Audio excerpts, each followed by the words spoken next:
ఇంగ్లండ్‌తో test సిరీస్‌కు team India ready అయింది. స్వింగ్‌కు అనుకూలించే పిచ్లపై శుభ్మన్ సేనకు సవాల్ తప్పకపోవచ్చు. అయితే పేస్ ఆల్రౌండర్‌గా తుది జట్టులో ఎవరు బెస్ట్ అనే ఆలోచనలో టీం మేనేజ్మెంట్ ఉంది. ఇంగ్లండ్‌కు వెళ్లిన భారత్ టెస్ట్ జట్టులో ఇద్దరు పేస్ ఆల్రౌండర్లు ఉన్నారు. తుది జట్టులో చోటు కోసం నితీష్ కుమార్ రెడ్డి, శార్దూల్ ఠాకూర్ పోటీ పడుతున్నారు. నితీష్ కుమార్ రెడ్డి బ్యాటింగ్ ఆల్రౌండర్ కాగా Shardul Thakur bowling allrounder. England లయన్స్‌తో అనధికారిక టెస్టుల్లో ఇద్దరూ పెద్దగా ఇంపాక్ట్ ఏమీ చూపించలేదు. ఇంగ్లండ్ లయన్స్ పై నితీష్ కుమార్ రెడ్డి ఒక హాఫ్ సెంచరీ కొట్టాడు. 2 వికెట్లు తీశాడు. శార్దూల్ ఠాకూర్ కూడా 2 వికెట్లు తీశాడు. 2 ఇన్నింగ్స్ల్లో సీనియర్ ఆటగాడి అత్యధిక స్కోర్ 34 పరుగులు. నిజానికి ఆస్ట్రేలియాతో అరంగేట్ర సిరీస్లో నితీష్ కుమార్ రెడ్డి అద్భుతంగా రాణించాడు. పరుగుల మోత మోగించాడు. బంతితోనూ తన రోల్కు న్యాయం చేసేందుకు ప్రయత్నించాడు. ఇంగ్లండ్లో తొలిసారి సవాల్ ఎదుర్కోబోతున్నాడు. అయితే ఆసీస్లో బ్యాట్ మీదకు బంతి వచ్చింది. కానీ ఇంగ్లండ్లో పరిస్థితులు అలా ఉండవు. పిచ్ పరిస్థితులు, ఓవర్ హెడ్ కండిషన్స్, వాబుల్ సీమ్ను ఎదుర్కోవడంపై దృష్టి పెట్టాల్సుంటుంది. ఆసీస్లోని పరిస్థితులతో పోల్చితే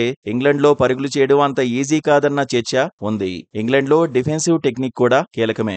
బౌలర్ గాను మెరుగైన ప్రదర్శన చేయాల్సిందే. ఇంగ్లాండ్ లయన్స్ తో మ్యాచ్ లో బౌన్స్, సీమ్ మూమెంట్స్ ను జడ్జ్ చేయడంలో నితీష్ కుమార్ రెడ్డి ఇబ్బంది పడ్డాడు. బౌలర్ గాను పెద్దగా వేగం చూపించలేదనే కామెంట్స్ వినిపిస్తున్నాయి. ఇంగ్లాండ్ లయన్స్ పై నితీష్ కుమార్ రెడ్డి యావరేజ్ స్పీడ్ గంటకు 70 మైళ్లు మాత్రమే. అంటే గంటకు దాదాపుగా 113 కిలోమీటర్ల వేగంతో బంతుల్ని సంధించాడు.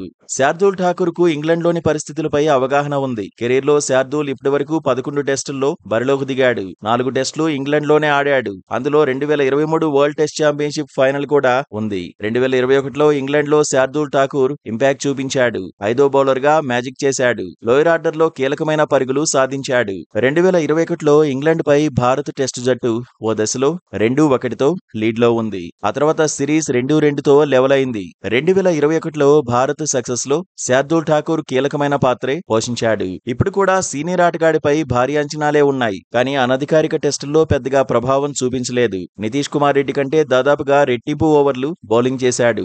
28 ఓవర్లు వేసిన శార్దూల్ ఠాకూర్ 2 వికెట్లే తీశాడు. తుది జట్టులో చోటు కోసం నితీష్ తో పోటీ పడుతున్నాడు. పరిస్థితులను బట్టి టీం మేనేజ్మెంట్ తుది నిర్ణయం తీసుకునే అవకాశం ఉంది.